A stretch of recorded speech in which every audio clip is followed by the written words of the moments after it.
everybody. Welcome to the very first episode of the Main Event Comedy Podcast. I'm Gene Jackson, a.k.a.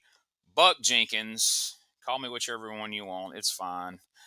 And I'm going to bring in right now the rest of the gang, if you will. Let's welcome Delbert Jenkins, Wes Sears, and of course, you got to have Shane Noles. Guys, how we doing today?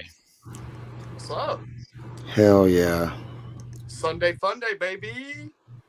That's right. So we're calling the first episode "Meet the Four Horsemen of Funny." So that's our nickname.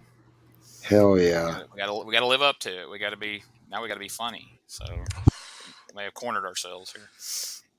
I'm actually in a corner right now already, so yeah. I'm already freaking out. So you're literally in a corner. So I am. So this podcast, like I said, it's the first of it, the first one we've done. It's going to be about comedy, obviously. Being that we're called Main Event Comedy, we're going to talk a little wrestling here and there because, I have a history in being involved in professional wrestling in some capacity or another since 1997. I've wrestled, I've managed, I've announced and promoted and all that good stuff. And Delbert has wrestled and done all kinds of things, and Shane Noles has wrestled and promoted, well known for being the promoter of Peach State Wrestling, who have helped launch the careers of all sorts of famous wrestlers, which I'm sure we'll talk about here. And of course, Wes Sears, who is also a huge wrestling fan and is looking at some point to maybe get his foot in the door of wrestling. I suggest don't bother. But it's not when you were putting over all the stuff you've done in how many years, I was like, I feel so bad for you, Gene. I'm sorry. Yeah. The most I've done in all of it wasted. Put this Sting mask up, so. Yes. There you see Sting lurking in the background there of Wes's home studio. And as you can see, Delbert at the halfway house is He's got a pretty small window of time that they let him on the internet, so we got to get this thing going. And I thought about this. I was like, I felt bad that I'm over here in my Amish farmhouse until I saw the David Koresh bunker that Delbert's sporting. They come in every 10 minutes to make sure I'm not watching porn and jerking off again. Yeah, I think they cut off his internet at 3, so we need to get this going.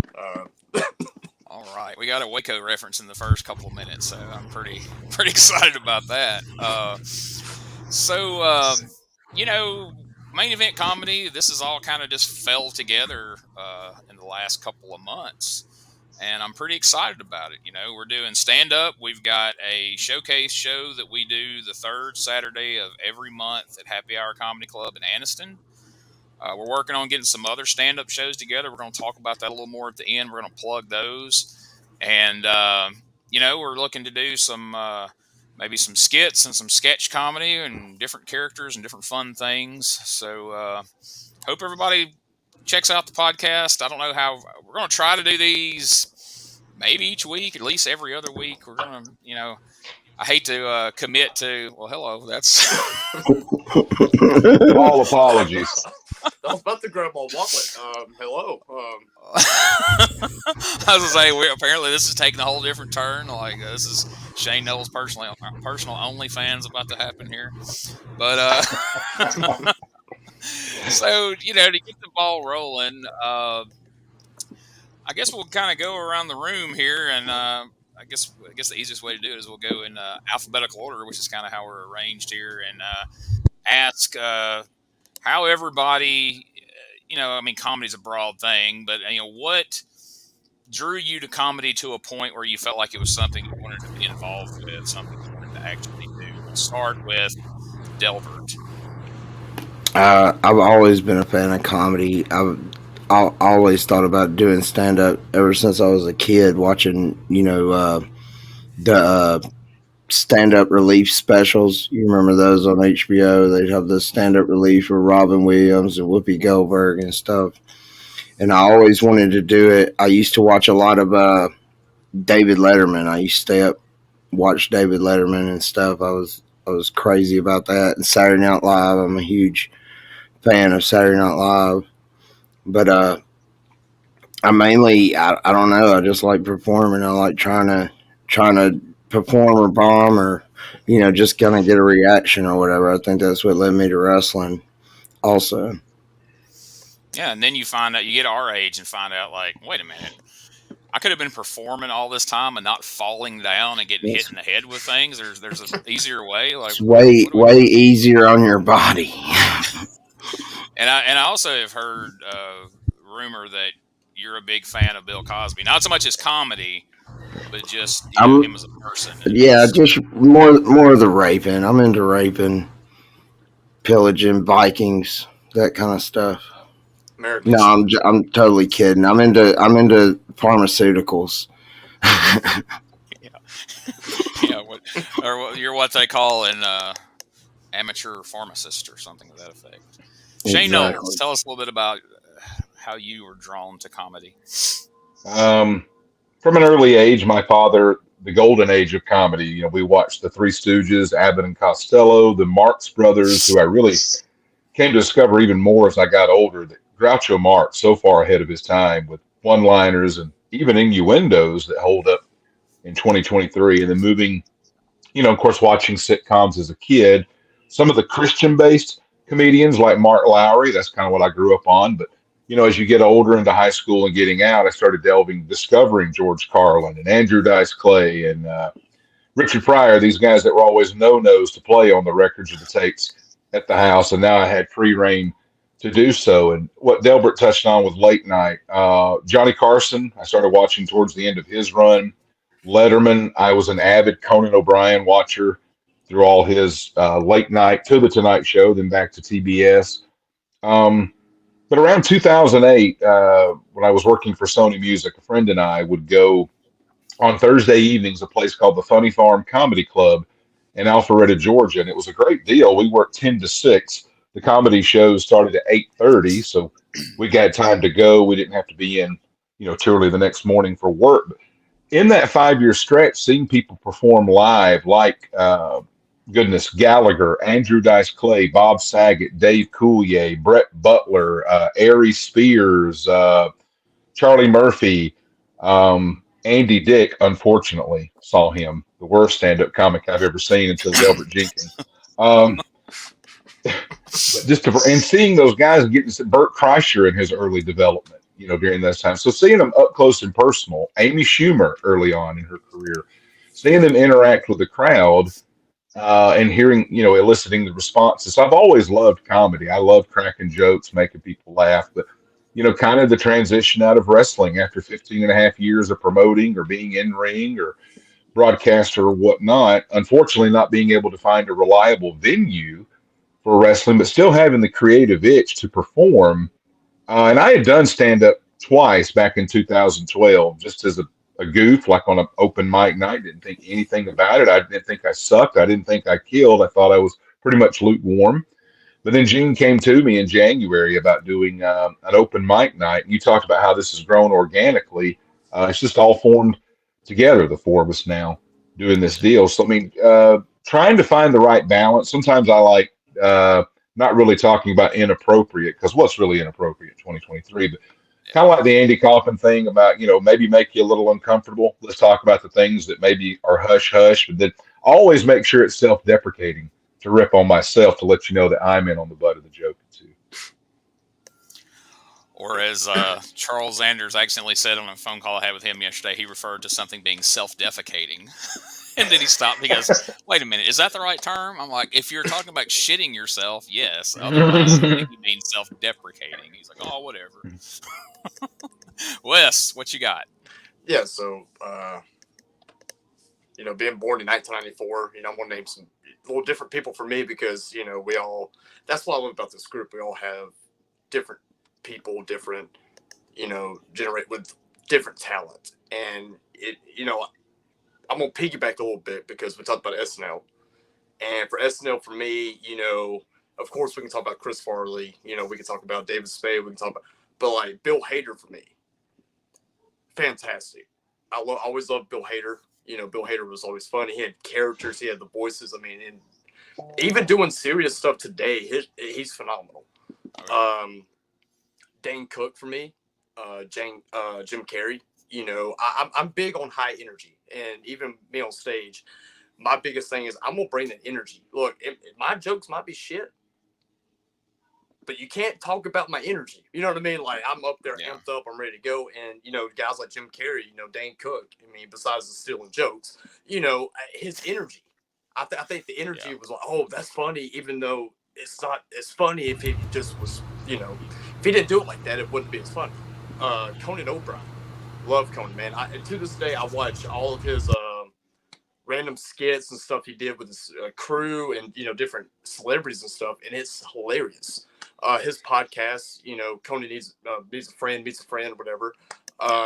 Fantastic. You know, definitely love Conan O'Brien. Dave Chappelle, Bill Burr, John Mulaney, which is someone who ties in with, you know, Bill Hader with SNL. I mean, great comedians. And even going before technically me was, you know, Eddie Murphy. You know, and being older and getting into comedy, you know, I was looking into the history of comedy, and dude, Eddie Murphy is all over that too. You know, literally carrying SNL for what, 2 seasons, a season, and then, you know, and when you realize the guy was only like 19 or 20 years old when that was going on. Yeah, you know? yeah, I think he's one of the only people who was actually in the cast that hosted. And I was just about to tell you that trivia. Yeah, I think the only person whose star was so high that he hosted SNL while being an active cast member. Yeah, that is amazing. You know, and then like literally just goes from this kind of comedy to he does family movies and then just stay-at-home dad, basically. Yeah, I mean, I know he's still on the sets and stuff, but I mean, he let it all go just for his. I mean, dude, we can go all day about, you know, why I'm into comedy, because it's just a beautiful thing, you know. So I'm a big fan of Bill Hader. I've spent a lot of time getting roped in on YouTube watching just his interviews from late night shows where he does all his impressions and voices and everything, and just watching him. I mean, usually it's considered a bad thing, but just watching him break during skits on Saturday Night Live, it just works. And you touched on something there that it hit me. One of our last shows, I was watching and listening, and I'm like, man, you know, the four of us are like-minded as far as in what we're wanting to do. We're wanting to make something of this. We're wanting to get out there and have some fun and do some comedy, but we're very different in our styles on stage and our deliveries and the kind of material we do. You know, Delbert, and Shane are all pretty close in age, within a couple of years, where Wes is quite a bit younger than us. I graduated high school in '95, and so when you said when you were born, I was like, okay, yeah, he's a lot younger. But I think that helps. I think it makes it interesting, and you know, it gives us a different perspective, because if we were all, I mean, you see a lot of comedy groups and shows that are booked around, you know, groups of people who are all almost exactly the same, and it's like hearing the same person 4 times in a lot of ways. They have the same, you know, voice. I don't mean literal voice, but I mean like same perspective, same point of view, same experience. And so I think that's one of the things that make us work. And I've said it away from here. I've said it in group chats and all, but I'm going to say it, you know, here on the show. I've been proud of all the shows we've done together, but that last show we did together, I was super proud of that. Like everybody killed it. Like you guys, the guys that we brought in from Montgomery, Tyler Fomby and James Etchison, those guys were hilarious. They're both looking to come back, and we're going to be bringing them back this summer. Looking forward to working with them again. That's awesome. And so every show we've done has had more people than the previous show. We had a really good crowd at the last show. So, you know, I'm excited. I'm excited about it. You know, I could go into what draws me to comedy, but it really wouldn't be that much different than, you know, what you guys said. You know, I remember, you know, growing up, you know, watching Saturday Night Live. I always liked seeing the comedians on the late night talk shows. And I just remember I always loved wrestling. That was my first love, and I always wanted to figure out a way to get involved with that. But in the back of my mind, you know, even as a young kid, and I would watch somebody doing stand-up comedy, and think, wow, that's a job. Like this guy makes a living standing up there telling jokes. Like, damn, that's pretty cool, And so I haven't ever been successful enough at either thing that, I mean, I've always had a real job. I have one now, but it's always been my dream to do something in entertainment, like Steve or Delbert. I'm going to call him that off and on throughout this, people. So just understand that. He's used to it by now. But as Delbert pointed out, it's like the itch of wanting to entertain people, whether it's, standing in front of a crowd being an asshole as a heel wrestling manager, or, up on stage trying to make somebody laugh. And I have found in the last year and a half or so that I've really focused on comedy and moved further and further away from wrestling. And I think you guys can, probably attest to this, I would think. After a while, and even not even after a while, because Wes, I'm sure you could go do it next weekend. Going in front of an audience, especially in the South, of wrestling fans, and getting them to yell at you and be mad at you is not that challenging.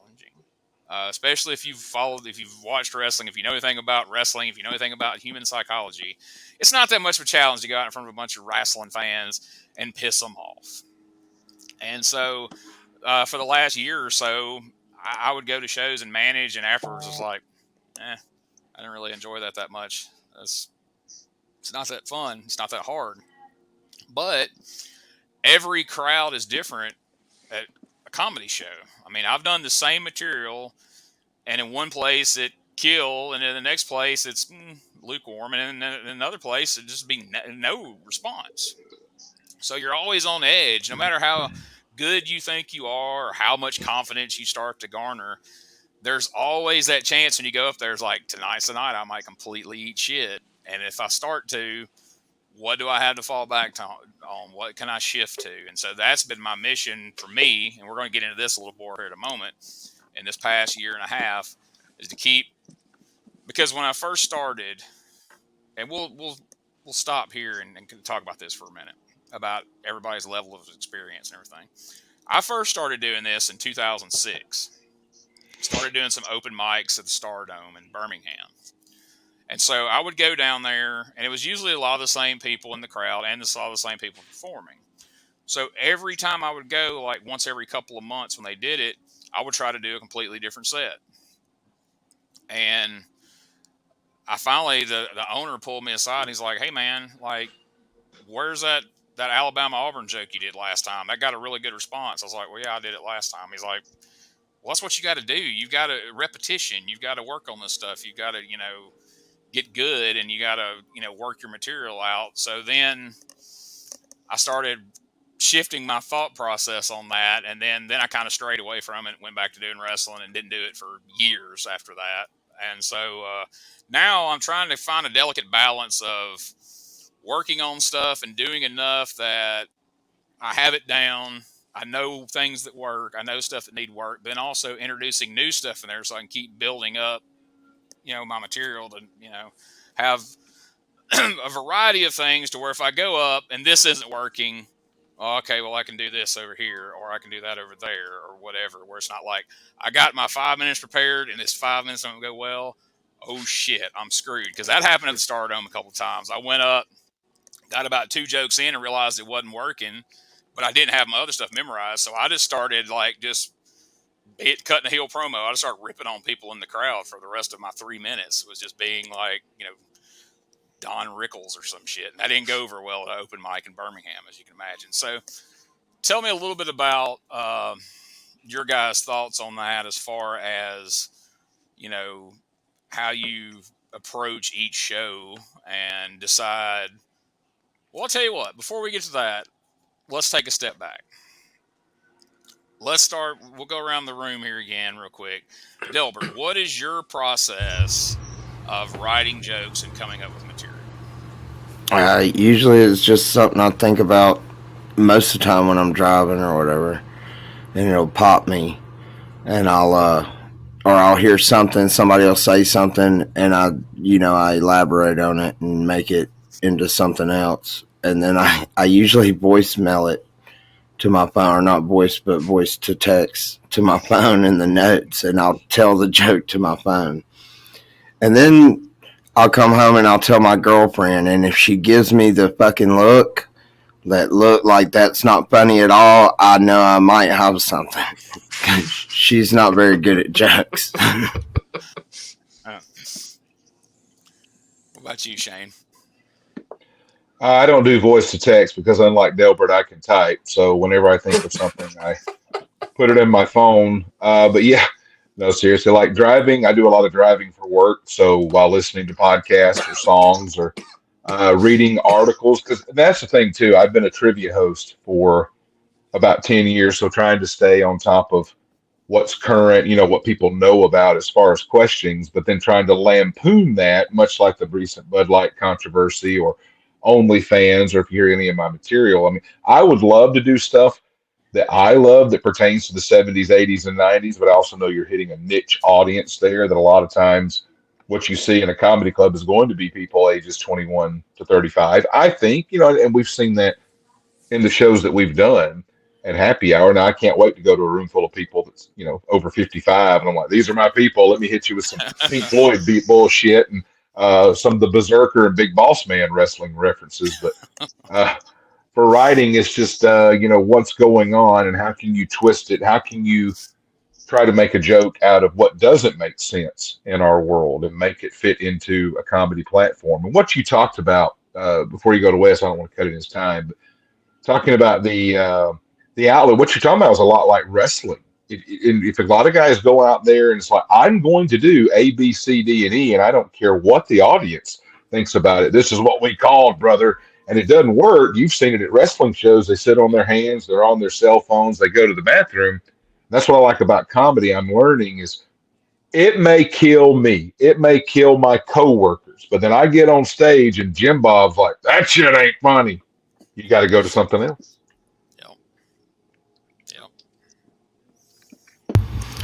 I'm also brand new. I'm really green. I've been, New Year's Eve was my first time doing any kind of stand up. So I'm kind of touch and feel and learn as you go. And I'm kind of doing a character. And that's kind of a security blanket. Because if my shit don't work, then they didn't get Delbert. You know what I mean? It's not nothing personal. So I kind of can side shift away from it. But my stuff is just like you were saying. Like I got A, B, C, D, and E. And a lot of times I'm so fucking nervous, man. I can't think. Like if I don't look at my set list or whatever, I'll just be standing there staring at motherfuckers. All right, Wes. Your delivery, though, Delvin, I was going to say is what's good because I feel like not that any of us are screaming and yelling, but you're the Arn Anderson of the group, if we're going to call ourselves the Four Horsemen of Funny, because you talk in a voice where I've got to listen to what you're saying. I can't be like half-assed ordering a drink. No, I got to listen to Delbert, and then if I like it, I'm going to give you the response. So I feel like your character, because there was, I think the last show we did, that joke you told about your friend that goes to Academy Sports, and when you hit the punchline, it was like 3 seconds of silence, and then they all erupted. And I think it's because they were all hanging on. Oh, that's the joke. I mean, I don't know if that came across the way I'm saying it. You got a huge response for that. Well, in a delayed way. I love that real dry. I think that's my niche. Is that real dry, real short kind of zingers. None of it, all of it's bullshit. You know what I'm saying? It's just a lot of Stephen Wright, a lot of Mitch Hedberg that just druggy burn out. Like you don't know if I'm about to run the fuck out of the room or if I'm gonna finish what I'm saying. If I got a coherent sentence, I'm kind of putting on like I'm shy to be there or whatever. That's what I'm trying to give off the illusion of or whatever. I may not be doing a great job, and I don't know what the fuck I'm doing. So, no, to that point, I thought that the first time I saw you do your deal, it looked like as you got to talking, like someone had forced you up on stage, and it's like, well, I'm going to talk about this, and I loved it. So it got across with me. Yeah. Well, and the way your voice never changes throughout your set. Like, there's never, like, a higher, lower, dude. It's just consistency with that character, too, that it works, man. It absolutely works. That's a lot of the Stephen Wright. I always thought he was so different than everybody because he never changed shit. He looked like he didn't want to fucking be there. Like you were bothering him coming to his fucking show. You know what I'm saying? And that's what I like. I feel like there's kind of an up and down, like, you know, like Buck's character, he's kind of loud, he's kind of obnoxious, but he's not real high energy or anything, but he's just kind of a loud. Everybody knows that dude. He's like, okay, this guy's a fucking redneck guy. But then Delbert's got this kind of like, you know, I'm dipping my toe in the water, I'm telling this joke. And then when the response comes, then you can see he's getting a little more confidence, you know. And then, you know, I like the tags you're putting on now, where if like you put it out there and it's kind of a mild direction, you're like, yeah, fuck it, me neither. And then that gets a laugh, you know. And then Wes has got the real high energy, because if we all four had the energy Wes had, by the third one that come up, everybody's just like, whew, okay, calm down. But I feel like all that's what makes this work, because there's different levels. I like that. Once I like putting you after Delbert, because like you said, it kind of, you know, he is quieter, he kind of brings it down, and then you come out and you're like, whoa, you're out there, you're in their face, and it kind of brings things back up, you know. There actually is a strategy. Like I know when you see, I send out, I'm trying to get in the habit now, before these shows in the group chat, I send out the lineups, and I do actually kind of like Shane can, you know, appreciate, and like how you book a wrestling card. Mm-hmm. I try to apply some logic to how I lay out the lineup, when you figure in like whatever other people are with us that night as well. And you know, it's a work in progress to figure that out. But I think we hit it last time. Like I think we pretty well nailed it. I thought that lineup worked out really well. So I don't know. We're still toying with everything, seeing how it works. But anyway, Wes, what's your writing process of coming up with material? So basically, my writing process, and you guys know it, I'm a storyteller.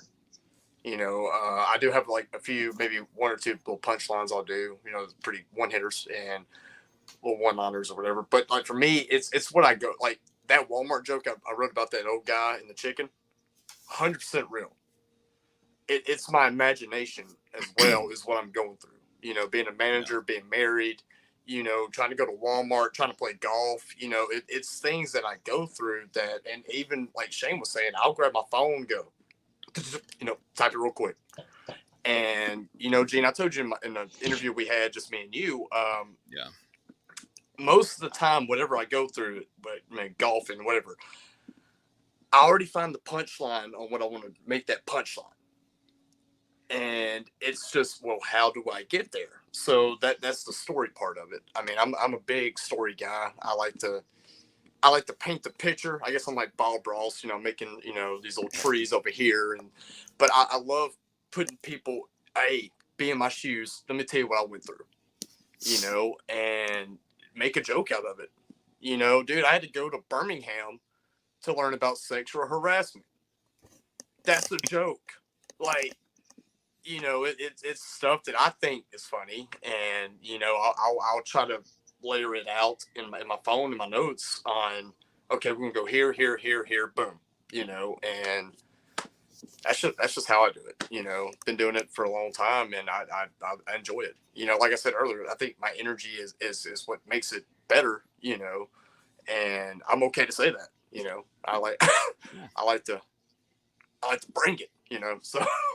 Which is good. I mean, which is good. You know, I've read, I don't know how many books over the last 15 years I've read on comedy, you know, as far as books about how to do comedy and how to, you know, start a career in comedy and all this. And I've watched videos, I've watched all kinds of stuff, and everybody unanimously always says, you know, oh, you've got to sit down and write every day. You've got to spend an hour a day writing, or you got to spend however many weeks a day writing. And so we've all just, you know, said right here on camera that like none of us sit down with a goddamn notebook and just write. Like, okay, it's 3:30. I gotta sit and write. I've tried that in the past, and it just don't work. Like I can't do it. Like oddly enough, majority of material I come up with is usually when I wake up in the morning, I'm laying there in bed, I'll think of something, and then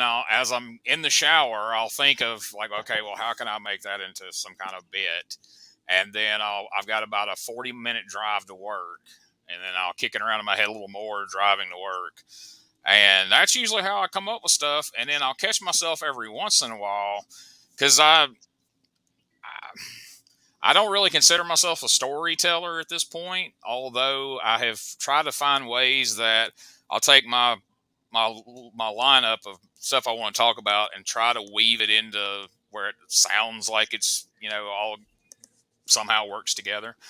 But I've caught myself a couple of times now, like where I'll tell something that happened at work or tell, people a story of something that happened. And about the third time I tell it and people laugh, I'm like, why the fuck am I not using that in comedy somewhere? Like, I'm telling the story because it's funny. It's getting a laugh every time.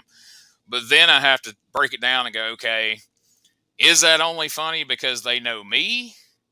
Is that funny universally? Is it only funny because, they've been in this situation, they work in this line of business, they, and got to pick all that apart to make sure that, like, okay, because, when I was going down to the Stardome when I was starting out, people I worked with, I told them I was doing it. And so they were coming to me like, hey, you remember when that happened with that customer that time and this happened? Oh, that was really funny. I told my friends about it and they all laughed. And so I had a whole set of like retail stories. And that's the one I was talking about earlier that I started bombing, and I just had to revert to just like crowd work because people weren't laughing. And after a minute, I realized, I'm like, oh shit, they're not laughing because they're on the other side of the counter. This isn't funny to them. Unless you're working in retail, this isn't a funny story. Like, I'm making fun of them, so that's the only thing I run into on stories is trying to figure out, like, all right, is everybody going to find this funny, or do you have to kind of know me? Now, here's another element of all this. So, when I started in 2006, and as I did comedy sporadically over the years, I was just Gene Jackson, which Gene Jackson's my wrestling name. Gene Jackson isn't my real name. My real name's Gene, but my last name is such an oddly spelled and pronounced name, I changed it just because I didn't think people could say it. So then Delbert. I used that when I started doing comedy. And then I come up with this Whitey Jenkins character related to wrestling and made videos for YouTube. And basically, I've talked about this in other places. You can see the interview with me and Charles Anders where I talked about the fact that Whitey Jenkins was a character that made fun of Kevin Brannon, Mickey Henry, and a half dozen other independent Alabama, wrestling promoters. He was just a rib on those guys. That eventually found its way on a comedy stage, and I started using that character on stage. And I had a wig and sunglasses and all this shit. And then eventually, I decided Whitey might be offensive. Fine, some people may be scared of that name, so then I changed it to Buck Jenkins and all this. And for a while, that made it easy for me to come up with material because I thought more people can relate to Buck Jenkins, this redneck guy, than necessarily Gene Jackson that manages an outdoor store on a daily basis and, has a real specific life. And so a lot of the material I wrote, and some of the stuff that I do is pretty specific to that character, because I know as soon as I walked out on stage and they saw the wig and the sunglasses and heard me talking like this, they know who this guy is. Everybody who lives in Alabama knows who the hell that guy is. And so I liked that for a while, but then it started feeling kind of limiting because, like I said, I would come across stories that I found funny or think of jokes that I thought was funny, but then I'm like, well, I really can't picture that being told by this guy in that voice. So then I started feeling limited by it. So, and the other thing is when I started getting these other bookings, like it was time for me to go to Huntsville to this Kenan Thompson thing where there was going to be 30 fucking comedians there. And I'm like, do I want to have to stand around like an asshole in this fucking wig for 2.5 hours before I go on stage and do my 3 minutes? I'm like, not really. So I ditched the wig. And then, like, I'm back there and people are coming up talking to me. And so I'm using my normal voice, but then I go up on stage and I'm doing that fucking voice. And that felt weird. So about 2 shows ago, I don't know if y'all noticed or not, but I just stopped using the fucking voice on stage. And so, like I said, now at this point, Buck Jenkins is just Gene with sunglasses and a different outfit than what I would wear in my everyday life. And I'm still figuring it out. Like, you know, I think Buck Jenkins is a more marketable name than Gene Jackson, I think. But then again, I don't know that it even really fucking matters. But I've got a couple of friends that are just adamant, don't stop using that name. Don't be Gene Jackson for whatever reason. So It's I'm a good probably name. going to keep that. But so for you guys, I mean, Delbert, yeah, that's a character. And I mean, for the most part, it's just Steve using the name Delbert. But then again, Yeah. there are some aspects that, like you said, he's playing up. You know, he's scared and nervous. But then again, he's back there about to puke in a garbage can because he's scared and fucking nervous. So again, it's not exactly a character either. But I mean, I hear that a lot. Like I said, I've watched videos and shows and I've read books, and everybody talks about finding your voice and your on-stage persona and all this shit. So we'll switch things up. We'll start with you this time, Wes. Do you feel like, are you just Wes when you go on stage, or is there an on-stage persona? Is there a specific voice that Wes Sears, the comedian on stage, differs from Wes Sears that walks through everyday life? Well, I mean, I'm a high energy guy anyway.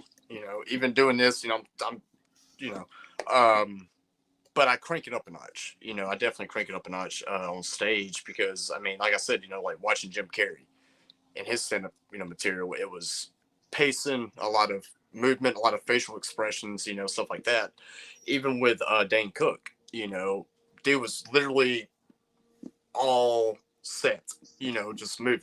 And even his earlier stuff, he was more, than he was, today. But I definitely crank it up a little bit, with who I am. I'm already a high energy guy, but when I get out there, I'm trying to, and I think it's being a wrestling fan, seeing how they get in the ring, like your John Cena's, your, The Rock, the energy, Shawn Michaels, just the energy, Ric Flair, for God's sake, in his interviews, just in his promos, just he was in there and he was in your face about it. And that's the big thing about me on stage is, I'm gonna get in your face, and it's either you're gonna laugh or you're not. It is what it is, and that's a big thing in my set is just cranking it up just a little bit. Yeah. And I count myself as like a roller coaster. You better buckle up because we're going on a ride, like it's gonna be, it's gonna be high volume the entire time, and I do crank it down, here and there, especially when I'm about to hit my punchline, I'll crank it down a lot and then pause, boom, so yeah, I'm me, I don't have necessarily a character. I think it's just, I crank it up Yeah. just a little bit. Yeah. So like you ramp up your personality. Like I guess for instance, like I used to have some jokes that I would do as Gene on stage way back when. And when I started doing Whitey and almost exclusively doing Whitey, I'm like, all right, I can't do those jokes because that's too smart for the Whitey Jenkins character. Like he wouldn't think of that. So I dropped them. And so now I'm like, well, I'm kind of a weird combination of these two. Could I bring that back now, or is that still Buck Jenkins still wouldn't do that, even if he's not talking like a fucking idiot? So that's still, things that I ponder that I work on day to day. Shane, for you, like as far as I know, to my knowledge of as far as I've known you, you've been Shane Noles as the wrestler, you've been Shane Noles as the promoter, you're Shane Noles trivia host, and now Shane Noles comedian. Um, do those all converge to be the same guy? And another point to kind of mix in here, I know for a lot of people, I've got a friend that's fixing to try comedy for the first time on our next show. I'm going to work him in He's been wanting to do it. He's real funny on Facebook. So I was like, "Oh man, we'll give you a shot. Why not?" But most people, their biggest fear beyond, can I come up with funny material? Are people going to laugh? It's just that fear of getting up on stage and talking in front of people. But because this helped me out a lot, I had already spent all those years in front of crowds as a wrestler, as an announcer, as a manager, as a this and that. And when you've had 1,000 people boo you out of the building and hate you and throw shit at you, what's the worst they can do to you at a comedy show, So do you find that half the battle is won? I guess it's taking a long way around to get around to asking you the obvious question. I'm sure the answer is going to be obvious, but is half the battle already won that you don't have anxiety about talking in front of people because you've had all these years experience doing it in various forms, and you can really concentrate on the material and are my jokes funny, or am I overthinking that? No, you're right on point. Much like G.I. Joe, knowing is half the battle. Half the battle with talking on a microphone, whether it be during an interview or in ring, before a match and after a match, doing ring announcing, commentating for 15 years in wrestling, and then 2 nights a week hosting local live trivia either in the East Alabama, West Georgia region. I feel like that's a little bit of cheating as far as like I kind of know how my voice is. I kind of know how I need to project, and now you nailed it. I mean, as far as doing the material and getting it right, but I mean, as far as like, hey, you got to go up there and talk, that's not a big thing. I know the fear of public speaking is the number one fear among people, and I certainly get it, because there's self-doubt and anguish within yourself about talking in front of people I don't know or even people that you do know. But thanks to those two fields of entertainment, I feel like I've had a little bit of a cheating process. And as far as is it me? Yeah, I mean, it's a little bit of an extension of me. There may be more facial expressions, but I wouldn't think that too many people that have been around me in a wrestling locker room or just hung around and shot the shit for 20, 30 minutes and I go up there. Now, the punchlines and the scenarios may be a little bit more wacky than what I might stand around talking to you smoking a cigarette, but I don't think that it's too far off from who I am. I always liked your vocabulary, how you put words together. You spit this shit like you're a professor, like you're really for real. When I'm sitting over there listening to you, I always am watching people and stuff, and they're all just hanging on what you're saying. I like the way you articulate how you put your words together and stuff. I think that's a art in itself, I appreciate it. So let me ask you, Delbert. Now you're a guy that you've spent years in professional wrestling. You've cut promos for, and you've had people come after you in the parking lot, so you're not scared of reactions. But, you said you're new to this. Your first stand-up show was, New Year's Eve, and people that see your sets, be it live or, on video, are always shocked at that, that you haven't been doing it longer. So for you, I know you do have some anxiety about it when you go up there. Is the anxiety strictly about self-doubt in the material, or if it's going to get a laugh, if it's good, if it's bad, or do you have just anxiety about going up on stage without the facade of, hey, I'm here to be bad guy wrestler, you're supposed to boo me, so I know I can do that? Like, what is it, I guess, what creates that anxiety? I don't know. I think it's weird because I'm scared of the crowd, but I don't give a shit what they think. You know what I mean? It's kind of like both ways, but like you were talking about, like the doing any crowd work, I'll do a couple of jokes where I ask the crowd a question or whatever, but it's doesn't matter what the fuck they say. I'm gonna, go on, but to actually fuck with them, it scares the shit out of me. In wrestling, you would never even give nobody the chance to get the upper hand on you. You know what I'm saying? I'm gonna hit my remark and I'm gonna walk on, and kind of hit and miss, and there you gotta. I guess you're just taking the brunt of it. I guess I don't want to look stupid, but I don't want to. I don't know. it's weird. I think because I'm nervous too, because I always wanted to do it. I don't want it.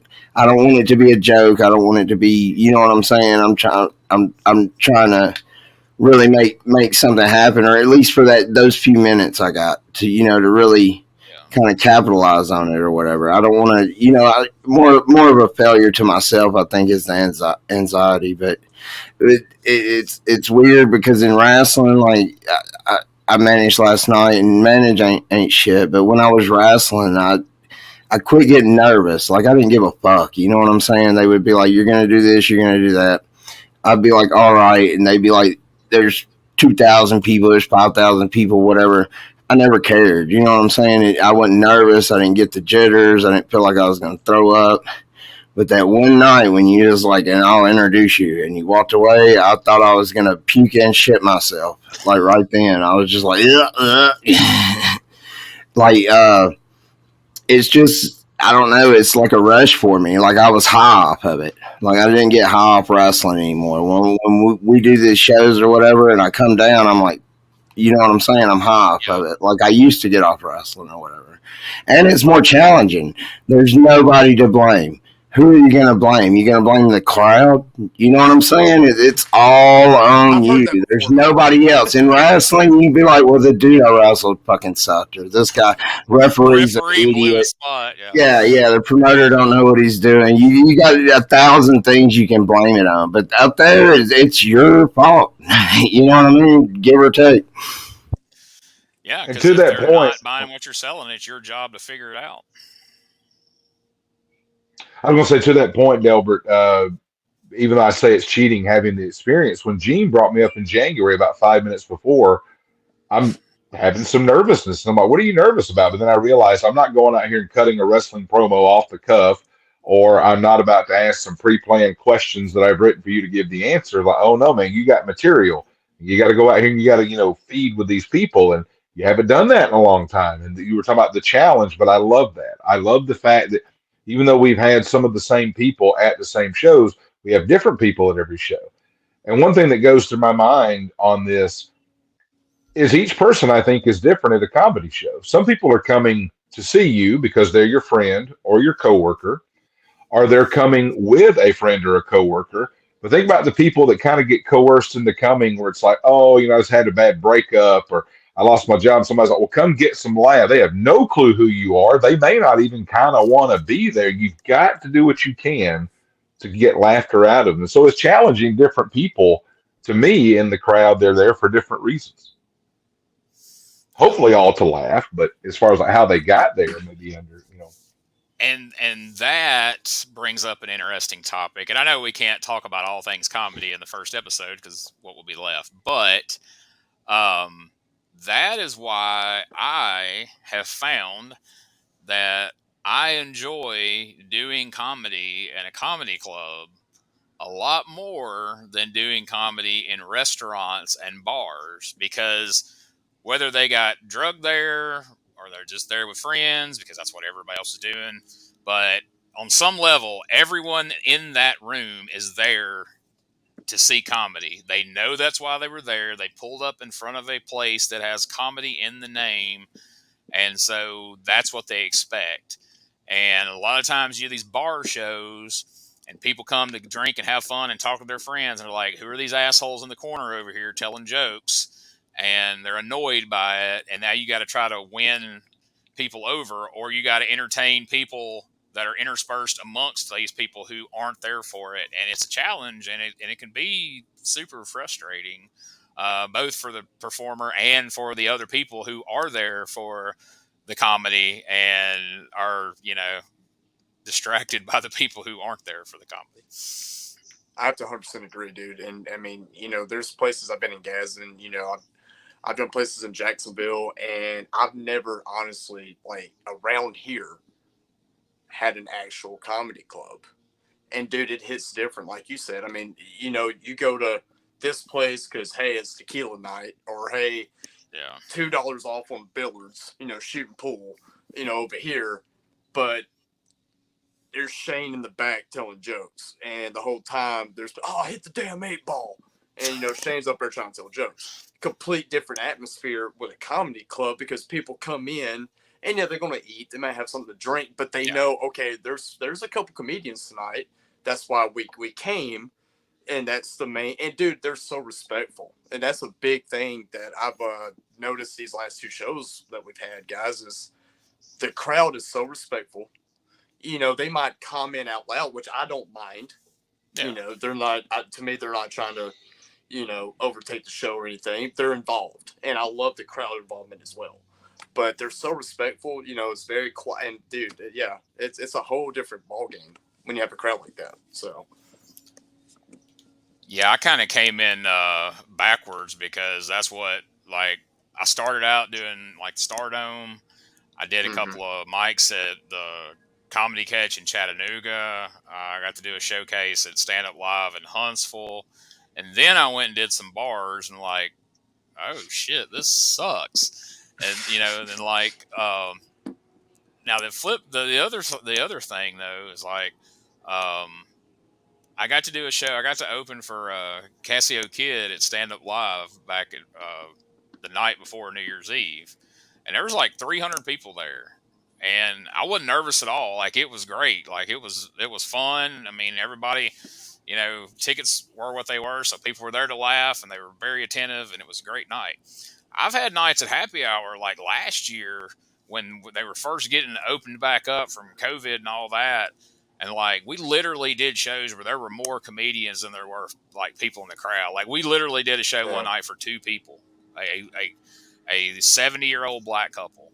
It was me and a dude called Mr. Inappropriate. Whitey Jenkins and a black guy from Atlanta named Mr. Inappropriate doing our sets for a 70-year-old black couple who were there for their anniversary, their, like, 50-something anniversary. And that was brutal. Pressure's on. Oh, yeah. It's like some of those wrestling shows where you wrestle in front of everybody else's girlfriend. Yeah, but even then, there's usually more girlfriends than that. And there's been shows where there's been like 2 or 3 people there, and people talk about being nervous and stuff. Like, it is way less stressful to do a comedy show in front of 300 people or 500 people than it is in front of 3. Like, I don't know if you guys have done that yet, but it sucks. I did an open mic not long ago, and and it was literally everybody who was working there, the host of the open mic, and my wife. Yeah. And they were like, "You still want to go up there?" And I was like, "I mean, fuck it, yeah. I'm here. Yeah, absolutely." And I mean, it was. I mean, it was fine, but I mean, like you said, dude. I mean, it's. It's just more pressure for some reason when it's less. It is. Well, because weird, you're completely aware of the exact reaction of everybody in that room because you can see them. Like, it's not like mixed laughter, and you don't know that a few of these people didn't laugh. Like, and it's awkward. And what sucks is, as bad as it sucks for the comedian, it's awkward for the person in the crowd because, like, they know you're aware of every reaction, so they're like, "Yeah," because you're looking right at them. I wouldn't wish that on either side, and that's why the couple times it's happened, I've been like, "Hey, man, let's just call this shit off." They're like, "No, man, they've paid, and we got to do this." And it's like, ugh. But that's why every time, even though there's been some shows we've had that didn't have great crowds, but like it was still like, well, Noles was talking about the first one he came to, that open mic. Like, right up till he showed up, I was telling Delbert, I was like, Jesus Christ, dude, this is going to be one of these 4 people nights. This is going to fucking suck. I was ready to try to call it off. And then Shane rolls up, and then there ended up being about, I don't know, 7, 8, 9 people that came to see him. And we ended up having a decent little crowd, And I was like, whew, all right. Yeah. Shane Noles saved the day.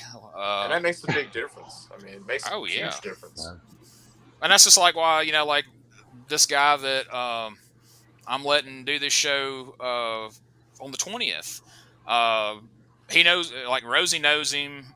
He's a friend of ours, and like I say, he's pretty funny guy on Facebook and stuff. But he got on Facebook and was like, "Does anybody know where I can go try stand-up comedy?" So I sent him a message like, "Yeah, I know. I got a show you can come do." Because I figure, hey, it's a nice thing to do. I wish somebody had helped me out when I was trying to break in and to do comedy and wrestling and different stuff. Mm-hmm. And he's going to have some people come see him. We'll sell some tickets, and then maybe they'll keep coming, or they'll tell somebody, or, snowballs. And that's how you build stuff. So, you know, I'm always open to That's giving people opportunities, and you know, it's how you. This shit's all about networking. I know wrestling's about networking too, but comedy more so than anything is about. I mean, look at just like us on the screen right now. We're building our circle out from us, and each time we bring somebody in, they're bringing in somebody new, and that's just how this shit works. So we're gonna end the comedy talk there because, like I said, we can't talk about everything in the first episode. We got plenty more episodes to come. Let's briefly, like I said, this is main event comedy. We've all got ties to wrestling in some form or another. I got a wrestling related question I want to ask everybody. I want to hear everybody's answer to, and then we're going to touch on like Backlash from last night, and then we're going to get out of here. But so I don't watch a lot of current wrestling these days. I just don't, for a variety of reasons. But I watch a lot of old stuff. And I like some of the new things I see. I like a lot of it I don't. But, and especially like on the indie level. But you guys on the screen, everybody on the screen right now, you're, you know, either involved in the business, and at the very least you're a big fan, because why the hell else would you get involved in this shit? Because they're certainly in for the money. If you were just now in May of 2023 discovering wrestling for the very first time, and you had to base all your opinions on wrestling on what's going on right now and AEW, WWE, whatever independents you were to encounter, do you think you would be a wrestling fan, or at the very least as big a wrestling fan, if you were coming in the door right now? No, not at all. I would watch Dance Moms, or I would watch the UFC. I would watch Sandcastle build-offs. Is it cake? Anything else? I have a question for that. At what age am I coming in to watch wrestling now? Ooh. Well, let's just say whatever age you were when you started liking it, because I think that's the only 5 fair. years old. Mm. 5 years old, probably, yeah. I mean, the production, the action figures, an entire network of wrestling. Like, I would probably not be like, man, there's too damn much. I can turn on wrestling every single night for 2 to 5 hours. I would be like, hell yeah, I can turn them on for 2 to 5 hours because I don't have a job and responsibilities. As a 5-year-old, who do you think would grab you right now?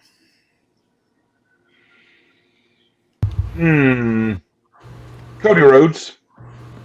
I mean, without even knowing who Dusty would be, and we're just taking away all prior wrestling knowledge and applying it to 2023 as a 5-year-old. Probably Cody.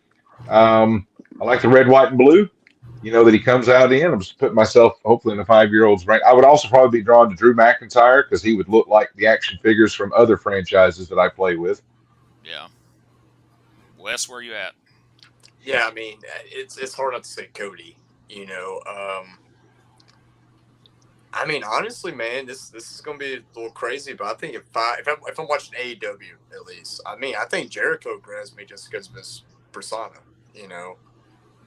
But here's the thing, too. I mean, with technology, you have, like, the WWE Network, you know, to where you can go and find the – but as far as current people, I still think, yeah, I'm into it, you know. I would hate Roman Reigns. I mean, I think you kind of have to be down the rabbit hole before you start discovering the WWE Network. So I don't think that's going to draw you in. You're going to first see Monday Night Raw or Dynamite. And then that has to draw you in, and then somebody be like, you know, they got a whole network of that shit. And you're like, what? There is absolutely no 5-year-olds that are following Chris Jericho. What, some 5-year-olds just hanging on the edge of his swing set, watching Chris Jericho murder the English language? Playing the role as a 5-year-old. I mean, today would be Delbert Jenkins or Darby Allin. I think I could see a bunch of kids getting behind Darby Allin. Getting behind John Moxley and going and cutting themselves every TV show. Playground. Yeah, for about 2 more years, because Darby Allin's not going to walk when he's 30. No, dude. He does shit. I said that about Jeff Hardy. I mean, I was wrong about Jeff Hardy. He won't drive when he's 30. Damn. Man. All right. So before we go, did you guys see Backlash? Did you read about Backlash? Did you watch highlights? And what are your thoughts? I watched it. I didn't. I don't know. It wasn't WrestleMania night one. Want to be entertained? If you want to have some laughs, we're going to talk about that in a minute. But before we get there, we're all sitting on the edge of our seat on pins and needles because we want to know, what did you guys? We heard what Delbert said. He's kind of negative, per the usual. He's like his buddy Charles Anders. What did you guys think of Backlash? And I'll let you. I didn't want to self-defecate myself. Oh, you did. You should. Luckily, you're right next to it. Just raise your hand, or just whoever wants to. I know you're both trying to be respectful now and not talk over the other one. Sure. All right, Shane Noles, what do you think? I'll take it. The hell with it. Well, I thought that Bad Bunny, even though I roll my eyes that Bad Bunny is involved in professional wrestling, I cannot deny what a big artist he is when it comes to, music sales and Grammys and whatnot. And at least, much like to your post that you put up earlier on social media, at least he's taking it seriously. At least this isn't clown shoes coming in here to wrestle. Much like Logan Paul, he's committed to it. He's done training at the Performance Center. I enjoyed the match. My goodness, what a street fight.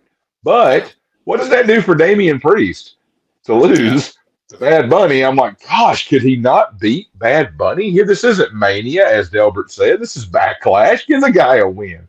But they're in Puerto Rico, match. So, Mm-hmm. Oh, I love the Savio Vega coming out for Bad Bunny. Oh, my God, Carlito's music hit. You would have thought that was the Ultimate Warrior return at WrestleMania 8, at Puerto Rico. Rhea Ripley's a star, my goodness. In my opinion, she needs to get away from Judgment Day and do her own thing because they could capitalize on her as the face of women's wrestling. But getting to the main event, right call was made. Brock Lesnar lost a match clean for the first time in a decade. As Cody Rhodes won, I think a lot of people, myself included, were skeptical if he would win. My goodness, he won clean.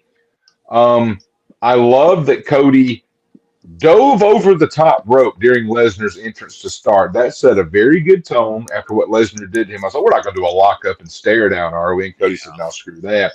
But the sight of blood, Lesnar hitting that exposed turnbuckle, and I know people are debating, I think he bladed. I'm like, well, the second he hit and looks back, it's coming from the side of the head, not the forehead, kids, right through here. And I love that the announcers had to acknowledge it. There was not enough camera angles where they couldn't distort it and get away.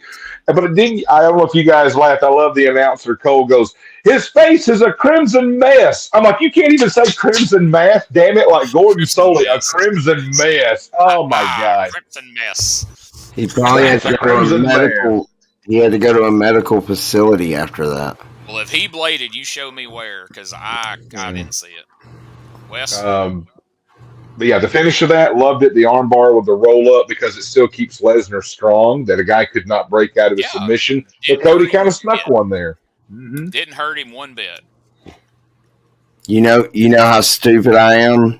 That I just now realized when Shane Knowles was talking about it, what JD on Rhea Ripley's face meant. It was Judgment Day. What were your guesses prior to that? I don't know. I want to know. I went the whole match. I was like, what does that mean? I was like, I wonder what JD means. Just Delbert. It could. You don't know.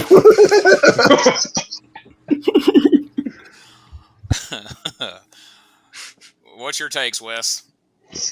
I mean, I think we all agree that, Bad Bunny was just, I think, stole the show, in my opinion. I mean, it was such a good street fight. Going back to what Shane was saying about Priest, I did like that Bunny won because if you remember, WrestleMania, they tagged up together. That was his first match. It was him and Priest, if I'm not mistaken. And it was kind of cool to see them have the match against each other, you know, besides the LWO and the Judgment Day story. It was kind of cool seeing that part. And, Priest is fantastic. Great talent. He's so fun to watch. And he's come a long way. Bunny, I never thought Punishment Martinez in Ring of Honor would go on to be what he's become. yeah, he's so good. And then of course, I mean, I was so impressed with the Cody and Brock match because we all know if Brock likes you, dude, he's gonna work his ass off. And I thought he did a great job in that match with Cody. It was so entertaining. Like Shane said, when Cody out the gate jumps over the ropes and here we go. I mean, it was built up so well too. They're about to team up against Roman. Ends up betraying him, and it was such a good match. It was a clean finish, and that's something we're about to see Cody slowly be built back up, I think. And I'm here for the ride. So it was a clean finish that made sense. It didn't hurt Brock at all. And I mean, I'm glad you pointed that out too, because people knock Brock Lesnar, but when it's time for him to sell and it's time for him to make somebody look good, he always delivers. He sold for AJ. He sold for Bryan Danielson. Like, when it's time for him to do his part, he always does. Like, I don't really know where he gets this unjustified reputation of, not doing, not putting people over or not selling, not doing what needs to be done. Because, I mean, he always does. I mean, yeah, he looks strong when he needs to look strong, but you have to for it to mean anything over here when it's time for him to put somebody over. And all those times that he went over strong, made it mean something when something like what happened last night happens. And I'm a big fan of Cody Rhodes. I remember him leaving WWE and seeing like his first matches in Ring of Honor, like the match with Jay Lethal. Me and my wife went to Chicago, was there live for All In, and you could just feel it was something special, something building to something big. And I really hated the way the AEW fans turned on him over time, and thought that was really disappointing. Was afraid his career was going to sink, and then to see him go to WWE, get the reaction he got last year at WrestleMania, and the way everybody has supported him now has been great. I was kind of worried everybody might turn on him after the whole night 2 debacle, the way all that played out, but it looks like it's going to turn out okay. And I think if he'd just come in and just beat Lesnar clean with a finish in the center of the ring, no blood, no nothing, just beat him, and people would have been like, I don't know. But man, the way they play that out, Brock's hurt. Mm-hmm. He slipped that pin in on him. They couldn't have booked that any better. As much as I love night 1 of WrestleMania, I hated night 2 equally. As much as I hated night 2, I enjoyed Backlash. And I went into Backlash with no expectations whatsoever because I haven't watched a single minute of WWE since WrestleMania night 2. And I think they really delivered. So we got to get out of here. I'm trying to keep these to around an hour. We're a little over that. So before we go, let's just remind everybody, coming up Saturday, May the 20th, we are back at Happy Hour Comedy Club for our monthly show there at Happy Hour in Anniston, Alabama. You're going to see me, Wes, Shane Noles. We're going to be joined by our buddy Dave DeBow, Bobby Slam from Tennessee, and Alex Sexton. Should be a fun night. Again, Delbert won't be there. He will be doing the wrestling stuff. So if you want to see that, you can go up. You can go up to Rocket City and Hazel Green and watch old dudes roll around on the mat while Steve yells stuff at ringside to make you mad. It's going to be awesome. Also, I'm very excited about this. The Rib Shack comedy competition in Amory, Mississippi that I won back in January, which gave me the opportunity to come back and host again, was supposed to happen March 25th. A couple of terrible tornadoes came through and destroyed half the town. The show had to be canceled and rescheduled. Well, the show has been rescheduled. Unfortunately, there were a couple of people who were originally scheduled on the first one who are booked elsewhere on that night. They can't be there, but the good news is I found a couple of more people that can be there. Their name is Wes Sears and Shane Noles. So they're right there in Amory, Mississippi at the Rib Shack, competing against each other. We may have a very different podcast coming up on the next episode because you're going to see 3 out of the 4 people on this screen competing for the $100 grand prize and the notoriety of being the winner. It's going to be so much fun. I'm bringing fentanyl for the road trip. Yes. I would not expect anything less. Let's go. So, if you want to see more main event comedy, and why wouldn't you, check out themaineventcomedy.com. You can find all our links there, but while we're here, let's just go ahead and talk about them real quick. Facebook.com/maineventcomedy, YouTube.com/@maineventcomedy. On Twitter, there's some group in England that used the name Main Event Comedy back in like 2017. They got the names tied up. So on Twitter, And they're not we're @Comedy Main Event. They're not using it anymore, but and they're not even as funny as we are. no. Yeah. And Take so that. and then follow us on Instagram @Comedy Main Event.